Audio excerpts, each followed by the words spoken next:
What kind of narrator do you get from a complete and utter space cadet? Well, we're going to talk about that a little bit today with today's short story, Al Roosten from George Saunders. Welcome to Strip Cover Look, where we squeeze the bigger picture out of literature. I'm Adrian Fort, and we are here for another short story conversation, which will take place in three separate playlists here on the channel. Number one, the short story discussion playlist. Number two, the George Saunders playlist. And number three, a short story by short story read along of 10th of December by George Saunders. We're knocking this one out pretty quick. This video will have three separate sections: a So What Happened recap of the short story, literary criticism, and finally a writer's corner. The writer's corner portion of this video is going to be the main thrust of this video, but I do think that even if you're not a writer, you're just a reader,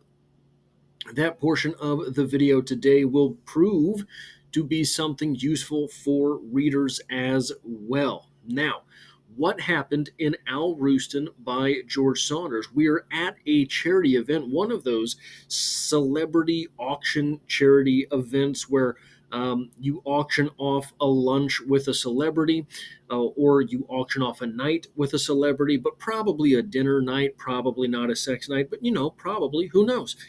It's for kids and drugs, or something like that. Kids with drugs, kids for drugs. I can't remember exactly. But Al himself is terrified because he has to walk out after the realty guy. The local realty guy is a real hottie.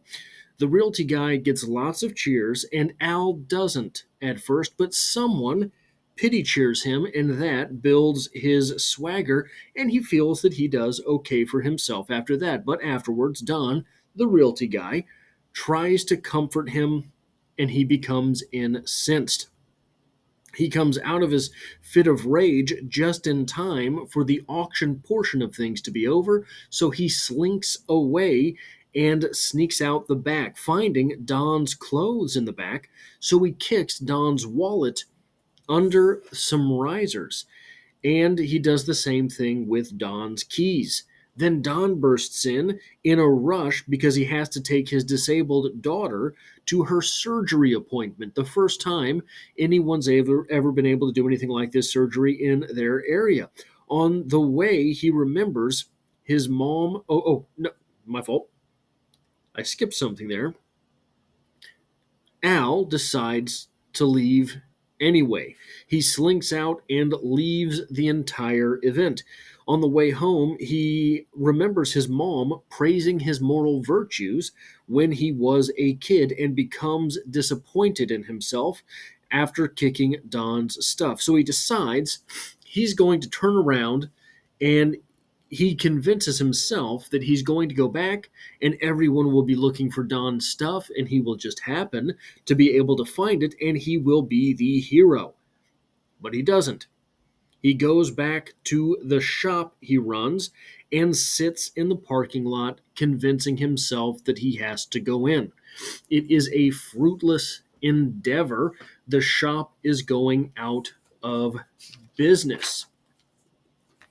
So the one real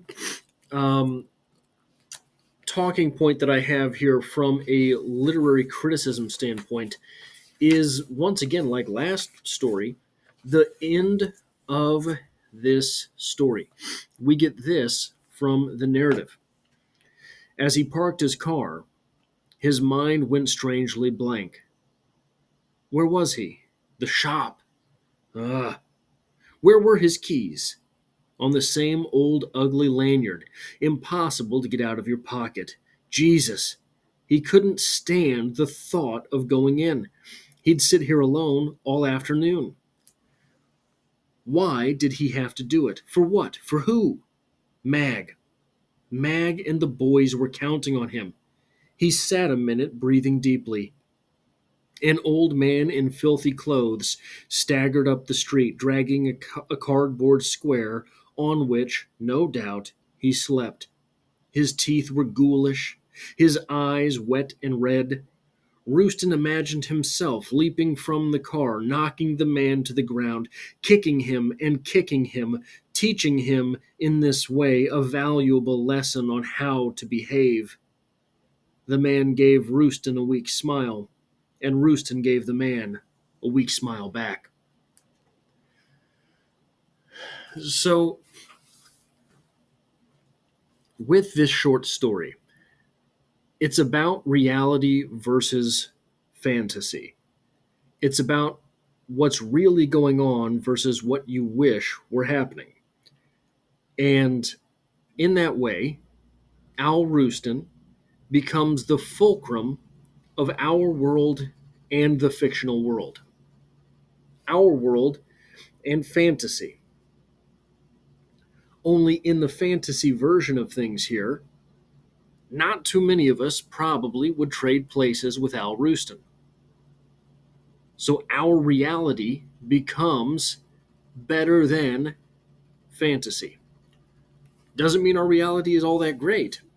It just means that it's better than quote unquote fantasy.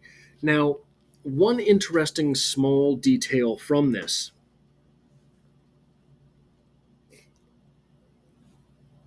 there is a psychological phenomenon known as kick the dog. And what that means is, well, the guy goes to work and he works construction and his day is very hard, very laborious, and he's at the bottom of the totem pole and everybody's crapping on him all day long. And then when he gets home, he kicks the dog. Why? The dog didn't do anything. The dog isn't the one who was crapping on him all day long. The dog was just there to be kicked. So he kicked him.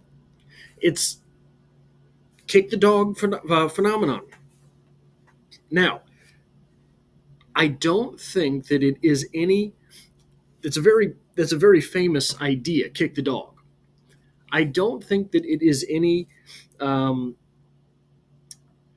I don't think that it's a coincidence that Al Roosten in this story kicks Don's keys, kicks Don's wallet, and then at the end of the story goes on to kick or fantasize about kicking the homeless fella. I think that's all on purpose. This is a kick the dog phenomenon. Al does not feel good about his life. Al is not willing to kick his sister who lives with him or his nephews who he loves.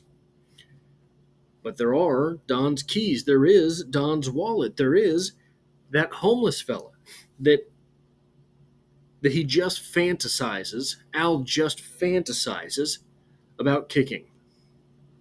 So that is, in my opinion, what this short story in literary fashion is all about. Now, I want to talk about this short story as a writer. This short story is very much within the realm of what is known as dangerous writing. There's a guy known as Tom Spanbauer. He wrote the book Now is the Hour. He wrote the book Over the Moon. The Man Who Fell in Love with the Moon. Yeah. And he is a large proponent. Well, he's probably a small guy. He looks like a small guy, but a proponent nonetheless of what is known as dangerous writing. And I have transcribed loosely, this isn't directly, this is loosely, his definition of dangerous writing. There is a YouTube video of him if you just type in Tom Spanbauer dangerous writing. It's a very good video. I go back to it all the time just to see what it was that he said on this subject. But this is kind of what he said. We're all so filled with fear and sadness and grief. And what is really scary is to go to those places. We're afraid to go to those places and explore them. And all these places have so much to do with the self. And what's dangerous is to go to that place that's scary and stay there. And, in fact, to investigate it. And in that, you think that what's going to happen is that people are going to be freaked out. But what happens is just that you admit to humanity, and everybody goes, "Oh, yeah, I felt that too. I'm glad he said that." This short story is a very clear example of dangerous writing. We've all been a bit of a space cadet from time to time. We've all been filled with these delusions of grandeur, the delusions of grandeur that Al Roosten feels in this story until he is smacked in the face with the reality that surrounds him. We've all been there.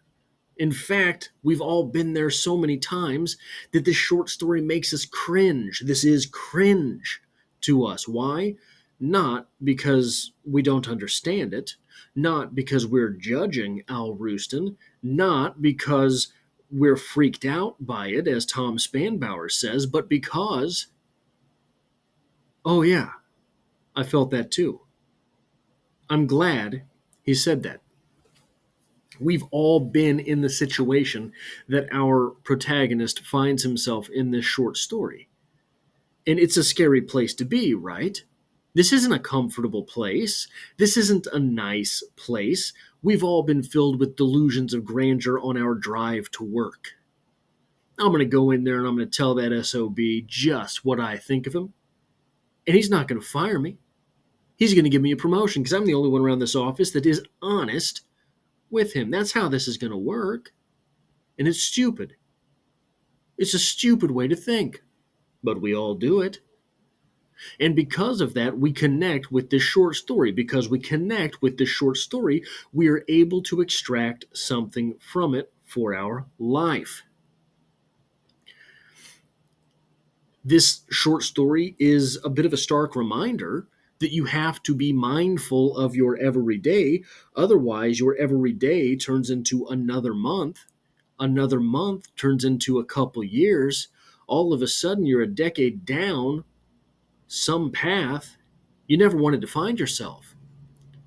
All because you were willing to gloss over on the daily level the psychic pain in which you find yourself. I can just shut up and get through the day.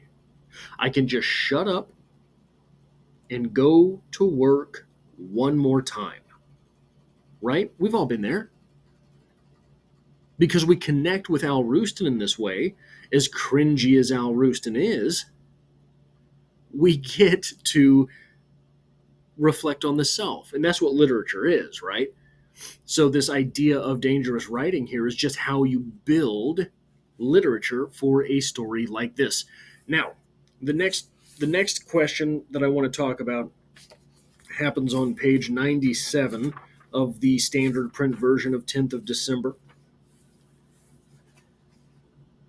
If there was ever a marriage you'd expect to last, this one was it.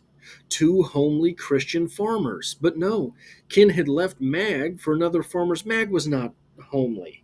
She was simple. She had the kind of simple, earthly. She was handsome. A handsome woman. Everything was where it should be. Everything was where it should be. A narrator who interrupts himself. It's realistic. It's fun to read, but it has to be done right in order to be fun to read. If it's not done right, then it just becomes a burden to your reader. So this is one of those things that we talked about last video as well. You can't do that unless you can, right? So do not let George Saunders trick you into believing that these feats of harmlessness from a narrator are easy to accomplish on the page. And while we're speaking of narrators, one of the hardest things to do in this short story is that psychic distance. We have here a very close psychic distance, but it is still a third-person story. This short story is written in the third person, but we are privy to every one of Al's thoughts, even the most cringe-inducing of his thoughts, even the thoughts that he does not complete, even the thoughts on his thoughts. What is the advantage to a third person with a very close psychic distance?